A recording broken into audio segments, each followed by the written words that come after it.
Selamat malam. Assalamualaikum warahmatullahi wabarakatuh. Waalaikumsalam warahmatullahi wabarakatuh. Kita berjumpa kembali di Ngopi Rabu Malam. Kali ini episode ke-158, masih dengan sidang revisi. Dan sekarang sidang revisi yang ke-10 akan membongkar hasil revisi cerpen karya Uyung Nuha yang berjudul Untuk Anak-Anakku Kelak dan karya Iis Taulida Kamar Terlarang. Kawan-kawan di seluruh tanah air, mari kita apresiasi bersama. Insya Allah ada manfaat yang bisa kita ambil.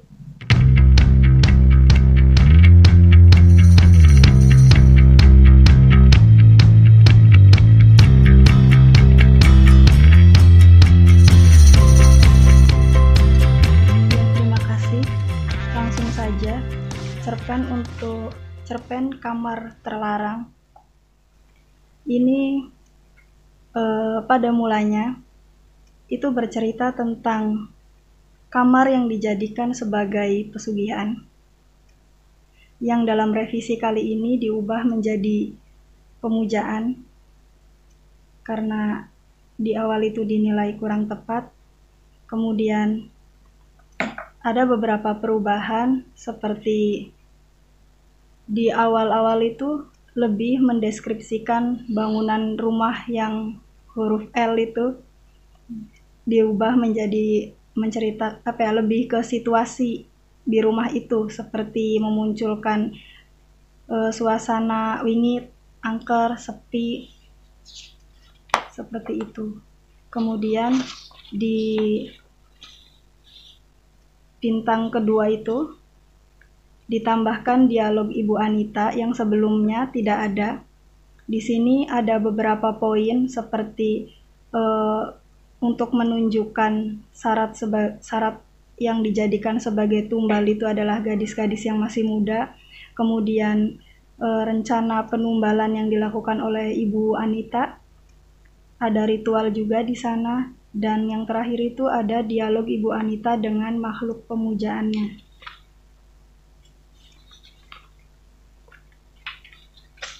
Kemudian yang berubah itu mengenai karakter dari Ibu Anita ini sendiri.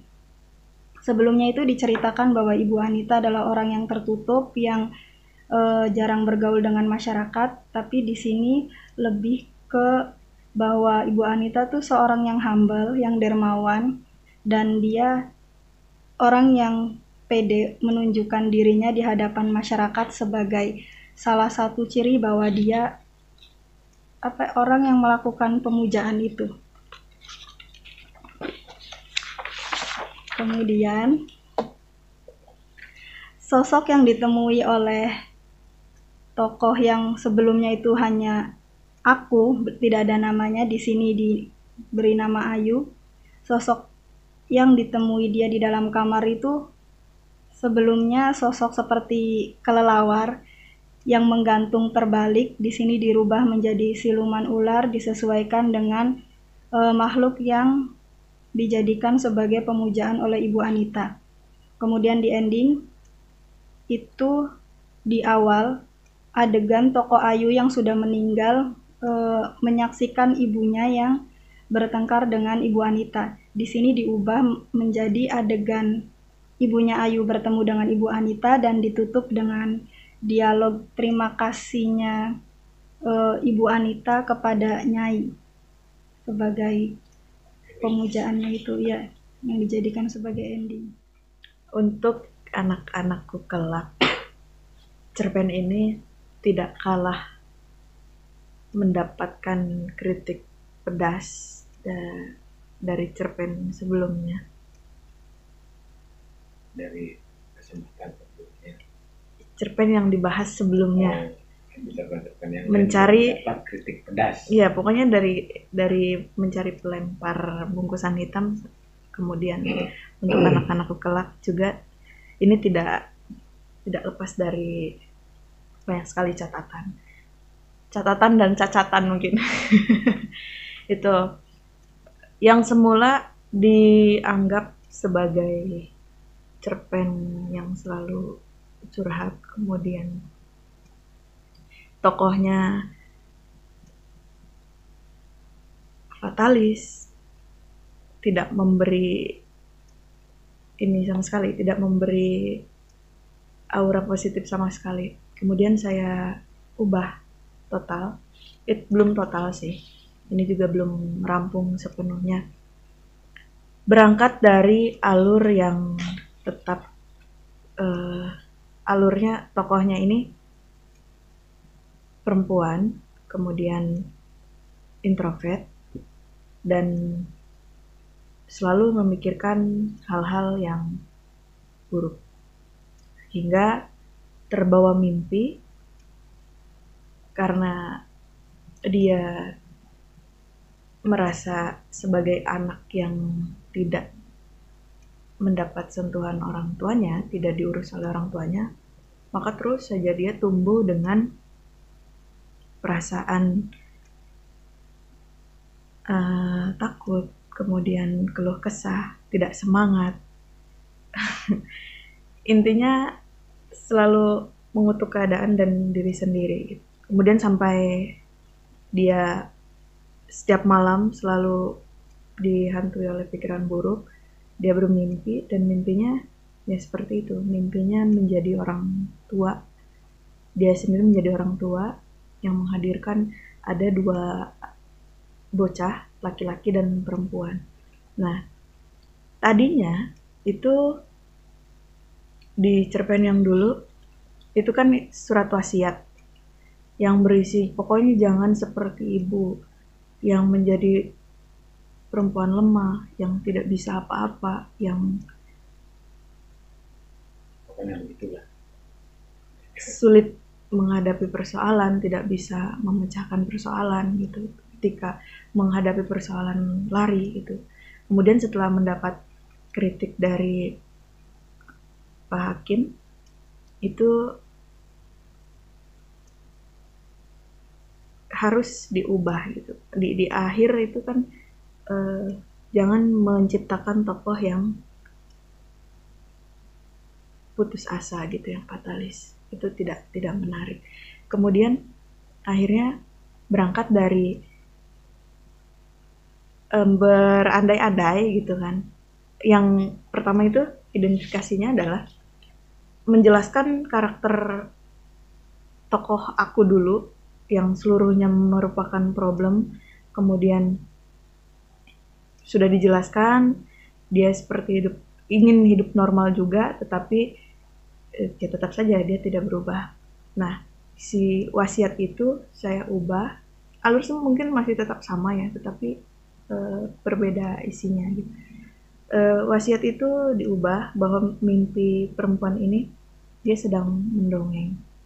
Dia sedang mendongeng kepada anak-anaknya. Kemudian yang isi dongengnya itu saya terinspirasi dari kisah Malin Kundang yang umum ya gitu. Malin Kundang tetapi bukan Malin Kundangnya yang secara diketahui halayak anak yang durhaka, tidak. Tapi ini ingin menceritakan bahwa orang tua yang durhaka. Sebagaimana cerpennya A.A. Nafis yang berjudul Malin Kundang, ibunya durhaka. Tapi tidak persis seperti itu. Saya terinspirasi pada tulisan itu untuk dijadikan alur penciptaan cerpen untuk anak-anakku kelak gitu. Jadi apa sih yang menjadi bekal untuk apa yang dimaksud untuk anak-anaknya itu apa gitu. Ya, kalau hanya mengatakan anak yang tidak diurus oleh orang tuanya itu terlalu umum gitu. Maka yang dikatakan orang tuanya durhaka ini apa gitu, yang dimaksud orang tuanya durhaka ini apa. Jadi tidak ada anak yang terlahir dalam keadaan haram. Yang salah itu orang tuanya. Kemudian hak anak untuk mendapat pendidikan, perhatian, sentuhan, dan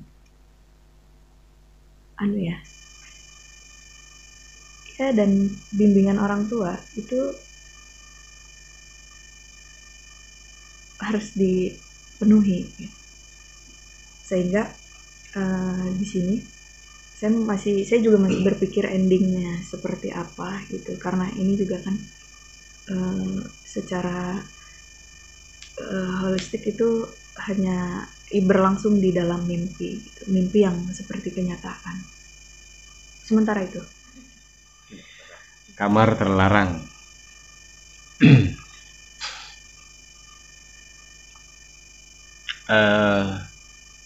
Satu judul bisa tidak apa-apa, bisa perlu ditambahi. Misalnya kisah kamar terlarang.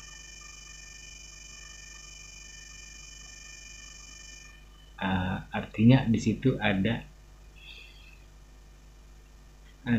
cerita yang bermula dan berakhir di kamar tersebut. Itu judul ya. Yang kemudian yang kedua, ini ada perubahan. Saya tahu ini ada perbedaan antara yang dulu dengan yang sekarang. Jadi flashback ya, alur maju, alur mundur dulu, belakang dulu, baru kemudian mengawali.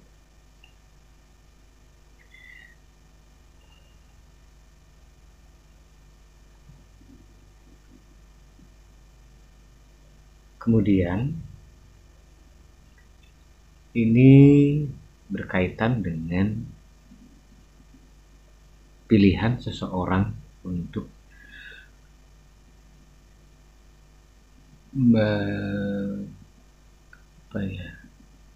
misalnya begini, permintaan atau keinginan seseorang, misalnya dia pengen awet muda. Atau awet muda itu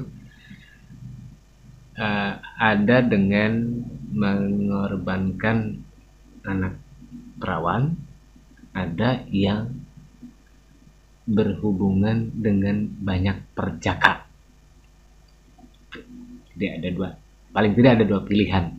Banyak pilihan lain, tetapi yang paling umum ditemui adalah antara mengorbankan anak perawan dengan menggauli banyak perjaka.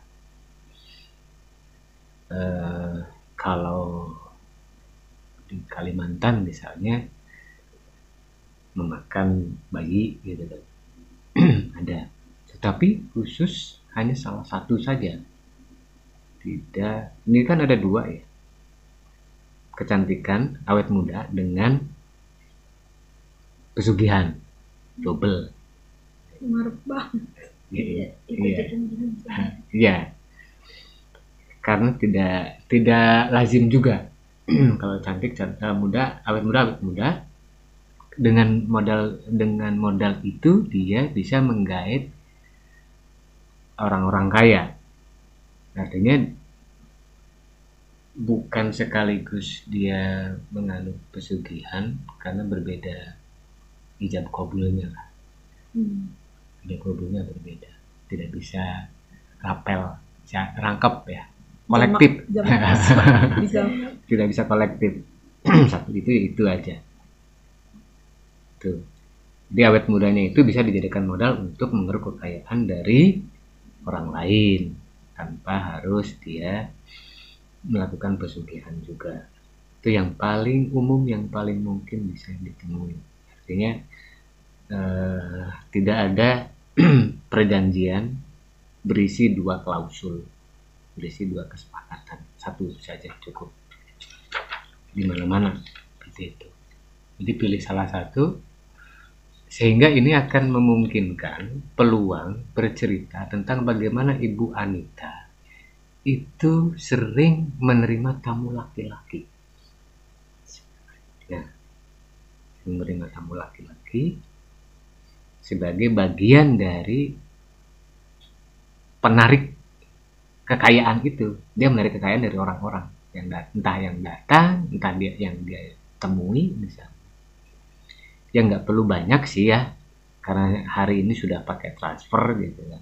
Tapi paling tidak adalah satu atau dua yang ketahuan oleh si pembantunya menginap di rumah itu. Salah satunya. Nah, bahwa dia ramah, kemudian sering menyumbang, yaitu bagian dari bagaimana dia menyembunyikan rahasianya, agar orang tidak banyak bertanya gitu. Itu yang paling mungkin, artinya logika yang paling bisa dibacanya seperti itu. Nah, kemudian soal dialog antara Ibu Anita dengan Nyai itu, saya pikir seperti cerpen yang minggu lalu ya, kalau tidak salah, itu hampir tidak pernah ada dialog secara langsung antara manusia dengan makhluk halus. Ngobrol gitu seperti manusia biasa gitu, itu hampir tidak ada. Kalaupun ada penampakan yang dilihat oleh si pembantu, itu di luar peristiwa obrolan Ibu Anita dengan si makhluk itu, berbeda gitu. Jadi antara dialognya harus ada cara. Misalnya gini, Bu Anita meditasi, kemudian dia berdialog seolah mendengar sesuatu, kalimatnya bla bla bla bla bla. Jadi harus ada penjelasan untuk tidak menunjukkan bahwa itu dialog secara langsung. Gitu. Lewat meditasi dia telepati gitu kan, ada dialog, artinya jembatan untuk sampai kepada dialog itu ya meditasi dulu, tidak langsung gitu loh. Ada suara yang terdengar tetapi hanya dia yang bisa mendengarnya, tidak yang lain. Itu kemudian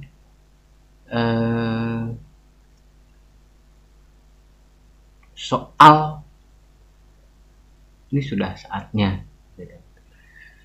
kulitnya sudah mulai keriput, itu nggak apa-apa gitu, tetapi bisa ditambahi dengan orang yang misalnya gini, dia setiap secara rutin mempersembahkan sesuatu dan menjelang hari H-nya itu gelisah. Nggak cuma misalnya perubahan di kulit, perubahan di apa, gelisah, kemudian ketika bercermin seperti berkelebat, jadi kerutan-kerutan itu kelebat di cermin misalnya, sebagai pertanda bahwa hari persembahan itu sebentar lagi datang. Jadi ada kode yang tidak secara langsung ditunjukkan oleh penulis bahwa wah kulitnya mulai berkeriput ini. Nggak seperti itu, tapi lebih ada pertama gelisah, kedua kemudian ketika dia bercermin dia mendapati tanpa sengaja ada kerut yang berkelebat gitu, dan dia sangat was-was, sangat khawatir. Maka ada cara penceritaan yang mungkin lebih khusus lagi gitu, bagaimana kekhawatiran Ibu Anita itu sendiri. Kalau yang saya baca itu masih belum terasa khawatirnya. Jadi dia didatangi, di dalam mimpinya didatangi, segera aku sudah haus, aku sudah ini misalnya. Lalu ada tanda sebelum hari H datang. Ini pengetahuan umum juga tentang bagaimana berdialog dengan, iya kan, yang ini itu. Jadi tidak verbal baik tanda maupun dialog Ibu Anita dengan yang disebut si Nyai itu ya. Nah kemudian biasanya kalau ini kan siluman, kalau ular itu siluman itu sampai merinding. Itu biasanya hanya bagian kepalanya perempuan, nggak mungkin memakai mahkota atau apa, tapi dari sini ke belakang itu bentuknya ular. Jadi tidak separuh badan, tidak seperti putri duyung ya, kepalanya aja. Kalau putri duyung kan sampai sini nih, gitu. Jadi kelihatan seksinya gitu kan. Kalau putri duyung, kalau siluman ular itu enggak, cuma bagian lehernya saja. Itu. Nah, kemudian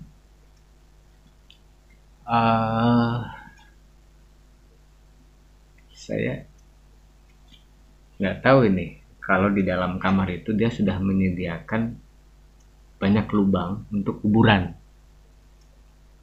Ini riskan untuk diketahui oleh umum, oleh penduduk sekitar, riskan karena sudah berkali-kali misalnya si pembantu hilang. Artinya gini, kalaupun ada persembahan itu tidak mesti dikubur di situ, tidak harus. Entah mungkin dia disuruh kemana. Artinya pertama kali dia melihat masuk ke kamar itu dia tidak mati di situ. Bisa saja dia kemudian pulang, sakit, pulang, meninggal. Jadi agar tidak menimbulkan kecurigaan banyak orang. Tetapi soal mimpi si ibunya pembantu itu nggak apa-apa. Jadi kalau hilang dikubur di situ, tentu secara logika sederhana membutuhkan orang yang melakukan proses penguburan, gitu kan. Jadi dia butuh bantuan orang lain. Nah, yang butuh orang lain inilah yang kemudian jadi masalah, dia cerita ke orang lain, gitu. Karena lama-lama kesetiaan seseorang akan bisa berubah. Jadi dibikin canggih deh. Hari ini urusan pesugihan sendiri pun nggak seperti zaman dulu kan. Zaman dulu sih orang buang uang gitu kan. Ada yang ngambil itu akhirnya dimakan gitu kan. Sekarang nggak begitu. Ya udah, dia masuk situ, masuk kamar itu ketemu apa nggak apa-apa, tapi setelah itu dia keluar sakit pulang mati. Nah, setelah mati ibunya bermimpi itu dengan keterangan digigit ular, nggak apa-apa digigit ular, artinya sakitnya itu beralasan, digigit ular sakit, kemudian dia pulang meninggal. Kalau dikubur di situ seperti aborsi dong nantinya. Kalau aborsi mungkin nggak ketahuan karena bukan nggak ketahuan, mungkin agak bisa bersembunyi meskipun tetap aja terbongkar gitu. Karena lokasinya gitu kan, bendanya, wujudnya juga kecil-kecil gitu kan, karena bakal bayi misalnya. Itu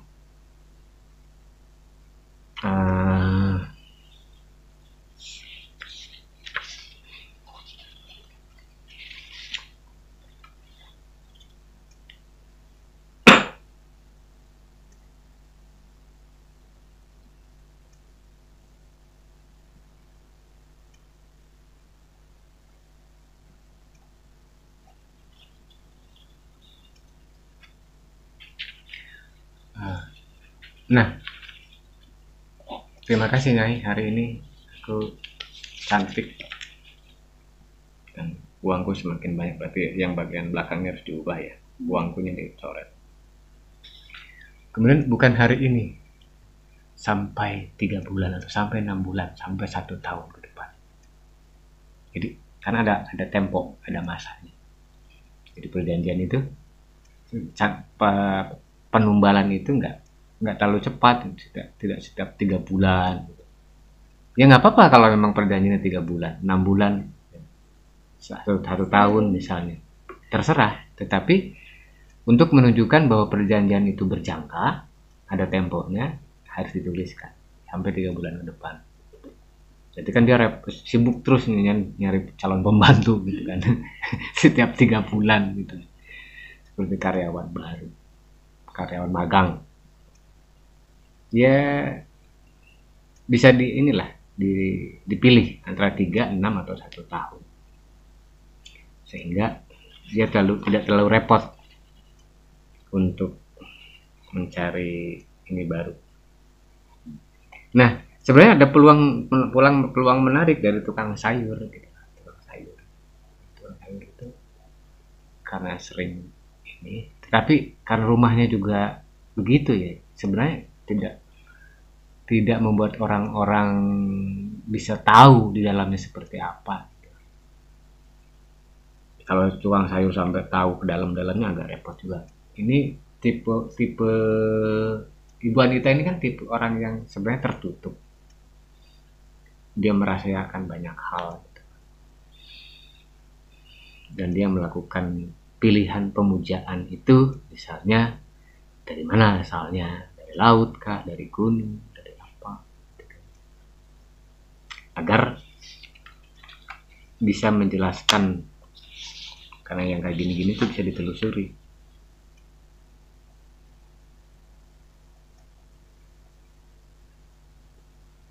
Nah, kayak misalnya kalimat ibunya si Ayu, apa yang terjadi dengan anakku? Apa yang kamu lakukan dengan anakku? Kedua dan wajar minta mungkin kalau datang untuk minta pertolongan. Logikanya ibu seorang pembantu, sebutan aku, kamu itu adalah yang pengulangan kalimat yang kesekian setelah saya. Artinya tiba-tiba menjadi sangat gagah gitu loh ibunya itu. Ibunya menjadi sangat gagah. Iya. Kalau agak merendah gitu. Apa yang ibu lakukan terhadap anak saya? Nah, aku itu ketika dia merasa dipermainkan, lama-lama kan jadi meninggi, sebutan pun jadi berubah. Tapi kalau misalnya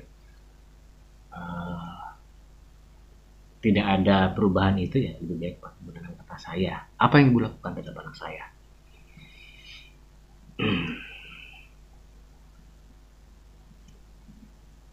Ya, itu ya.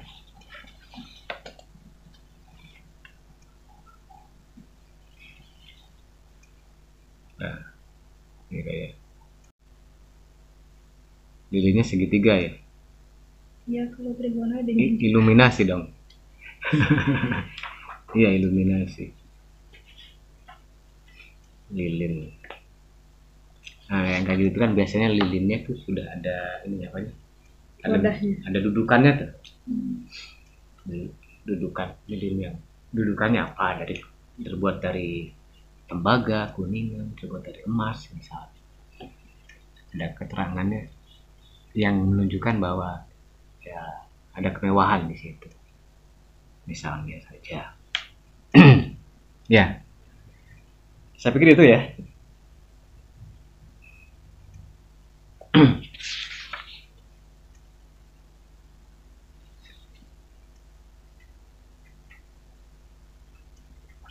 Nah, kebetulan ini ya, ini hampir terlewat. Soal menstruasi, kemudian dengan waktu ini, 3 hari lagi nyawa.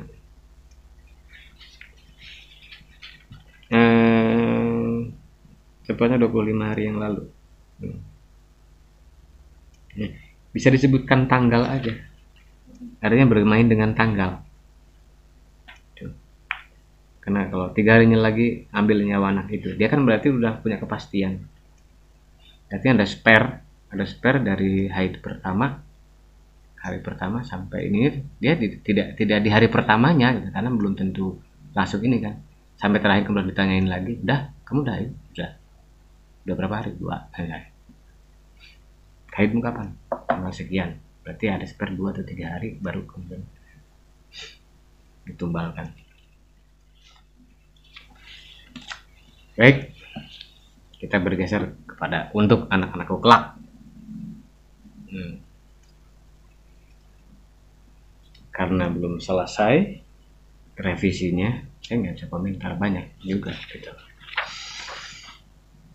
Kalau misalnya yang menjadi inspirasi adalah cerpennya A.A. Nafis tentang Ibu Malin Kundang yang durhaka, bukan Malin Kundangnya ya. Artinya ini menjadi kekhasan A.A. Nafis ya.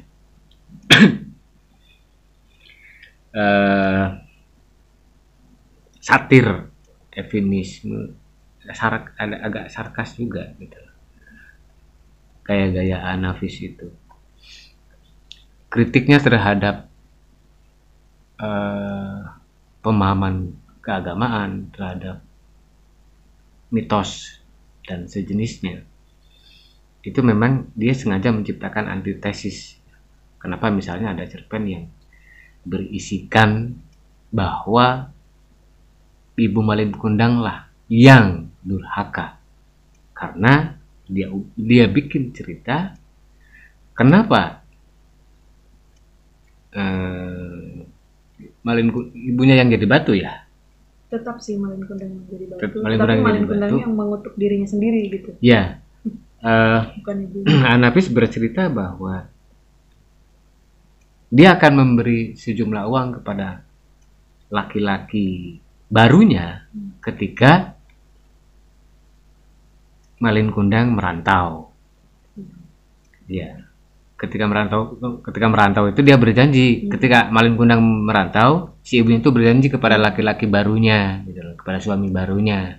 Nanti kalau anakku pulang, kamu akan saya beri uang dari hasil kerja anakku. Gitu. Nah, mendapati kenyataan begitu ketika Malin Kundang pulang, dia frustasi, dia kecewa. Akhirnya mengutuk diri sendiri menjadi batu karena tidak bisa menerima kenyataan ibunya yang berperilaku demikian, gitu loh. Nah, jika cerpen ini mau mengadopsi atau terinspirasi oleh cerita itu, ya kami sempat berbicara di belakang layar. Maka tadi benar bahwa jika hanya karena anak-anaknya tidak diurus oleh orang tuanya, ya menjadi persoalan umum, menjadi biasa. Meskipun apa yang saya usulkan tadi juga sebenarnya persoalan umum, tetapi sebagai pembaca saya tidak banyak mendengar cerita semacam itu diungkap. Yang intinya adalah anak ini, tokoh ini adalah seseorang yang diceritakan sebagai hasil hubungan subhat, hasil hubungan yang terlarang sebenarnya. Terlarangnya apa? Si suami sudah menceraikan istrinya lewat lisan, tetapi kemudian dia mencampuri berhubungan intim dengan istrinya Mantan itu istri. tanpa melakukan rujuk terlebih dahulu yang disaksikan oleh beberapa orang. Ini banyak kejadian gitu. Ada seseorang yang juga yang bertanya kepada saya, ketika ibu saya sudah ditalak tapi kemudian tidak ada cerita rujuk, lahirlah saya, gitu loh. Saya lahir. Saya anak apa? Saya anak siapa, gitu loh. Statusnya gimana? Nah, ini kan banyak, gitu loh. Karena mulut yang sembrono, yang sompral, sehingga menyebabkan sebuah hukum terputuskan. Hukum talak itu kan artinya seorang suami dan istri tidak boleh campur, gitu loh.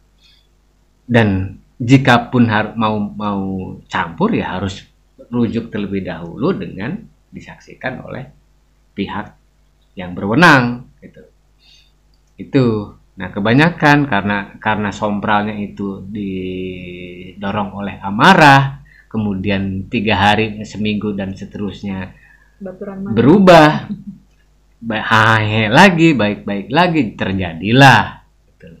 Nah ini anak yang dilahirkan tidak salah, tidak haram, tidak jadah, tetapi orang tuanya yang kalbun. Gitu. Jadi anak kalbun. siapa? Bapaknya siapa jadi? Ya tetap. Tapi status hukumnya. Status hukumnya hukum menurut agama, gitu. Yang sebenarnya ini yang mungkin pernah, guys juga pernah ya, mendapatkan pertanyaan itu atau keluhan semacam itu. Saya anak siapa?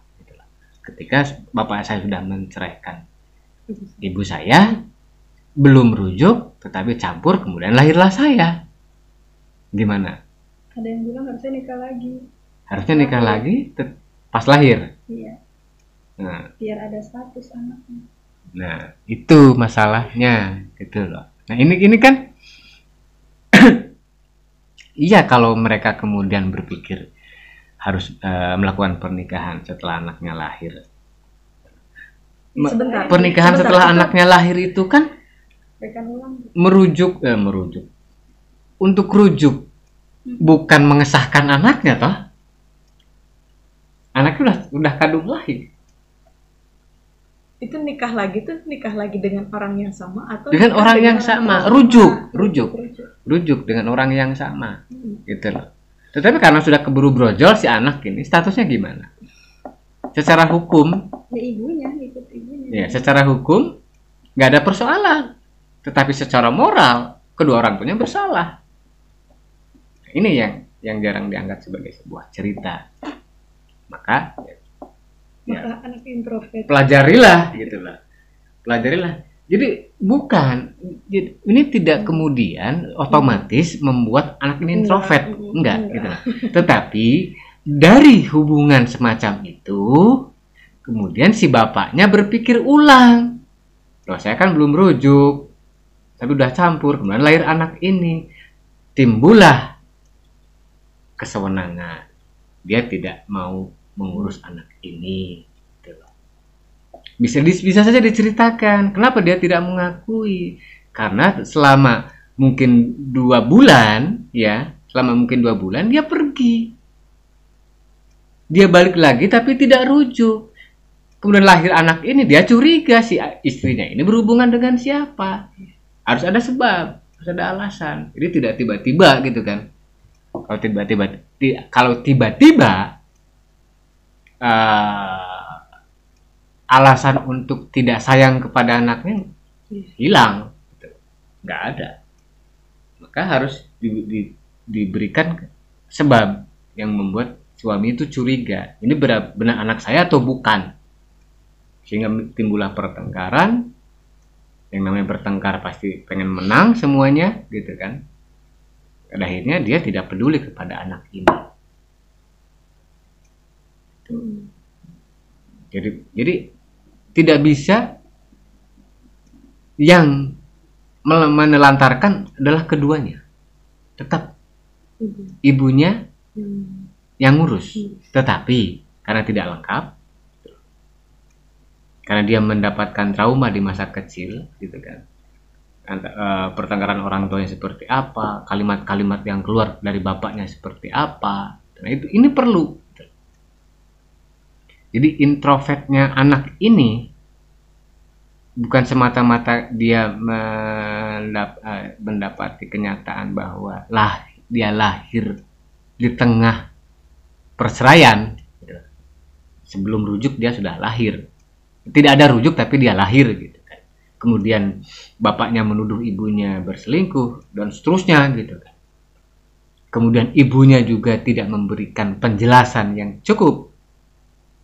Ibunya juga sibuk sendiri, meskipun dia tinggal bersama ibunya, tapi ibunya tidak cukup bisa mendidik, misal. Tuh. Artinya durhaka seorang durhakanya orang tua bukan kepada anaknya. Itulah. Kalau di awal ini kan dalam tanda petik maksudnya kan durhaka kepada anaknya itu. Tapi yang dimaksud adalah secara moral dia tidak bertanggung jawab. secara moral. Secara hukum dia melakukan pelanggaran, secara moral dia mengabaikan. Kemudian dia juga mendapat hina. Si aku ini mendapat cemoohan dari teman-temannya. Karena si bapaknya ini cerita ke orang-orang. Saya nggak mau mengakui anak ini sebagai anak saya. Karena selama 2 bulan saya tinggal, saya nggak tahu istri saya berhubungan dengan siapa.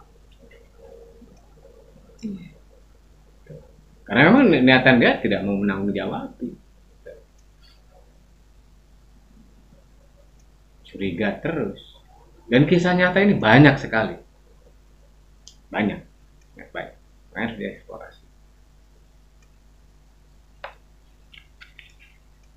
Nah, catatan pentingnya adalah kalaupun si aku ini mau membuat surat wasiat,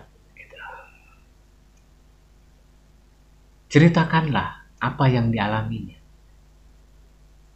Bukan jangan tolol seperti itu, jangan mengutuk diri. Iya, enggak begitu. Tetap di seseorang yang sedang terpuruk, dia tahu kok. Dia tahu harusnya bagaimana. Dan apa yang menyebabkan dia tidak bisa bergerak. Dan kemudian ada lagi satu rahasia yang harus disembunyikan dulu, nanti dibuka di akhir. Dan ternyata si aku ini juga karena si bapaknya tidak mengakui dia anaknya, dimakan juga oleh bapaknya. Woi, enak kalau bikinnya dalam surat, bukan bikin cerita, bukan bikin dialog. Kita bikin narasi. Aku tahu apa yang harus aku lakukan. Tapi makanya di ending itu kan, kau tahu yang perlu aku lakukan adalah keluar dari persembunyianku. Itu kalimat akhir. Keluar dari persembunyianku. Kau tahu itu maksudnya kepada pembaca, bukan kepada si calon anak nanti gitu, bukan. Kau tahu yang perlu aku lakukan. Kau tahu yang perlu aku lakukan adalah keluar dari persembunyianku. Karena seterpuruknya seseorang, seterpuruknya seseorang, dia punya kesempatan, dia punya ruang untuk menyelamatkan diri, untuk lari, untuk healing, untuk self therapy dan seterusnya. Jadi dia tidak berakhir sia-sia, gitulah. Tetap masih ada harapan. Bukan harapan. Ada jalan. Tetap ada jalan, bukan harapan. Kalau harapan masih diangan-angan. Kalau jalan itu udah kelihatan, itu jalan yang sana. Tinggal apakah dia bisa berangkat sendiri atau perlu ditemani, itu aja. Tuh. Jadi mengutuk diri sendirinya yang harus dihilangkan. Tapi berceritalah tentang apa yang membentuk diriku menjadi seperti ini. Tapi di situ juga ada jawaban. Aku menunggu seseorang, entah siapa, yang mau menerimaku dalam keadaan seperti ini. Gimana? Iya, jadi tidak semata karena dia hubungan yang tidak jelas, tapi jadi sekaligus dia dimakan oleh bapaknya. Cerita umum kan, biasa. Problemnya ada di bagaimana menceritakannya. Iya, betul sekali. Itu. Saya pikir cukup ya. Iya. Itu. Terima kasih banyak. Dan kita sudahi ya, kita tutup. Demikian kawan-kawan di seluruh tanah air, perbincangan kami mengenai 2 judul cerpen untuk anak-anakku kelak dan kamar terlarang. Semoga ada manfaat yang bisa diambil. Terima kasih banyak sudah mengapresiasi. Insya Allah kita akan bertemu kembali Rabu depan dengan judul yang berbeda. Mohon maaf. Selamat malam. Wassalamualaikum warahmatullahi wabarakatuh.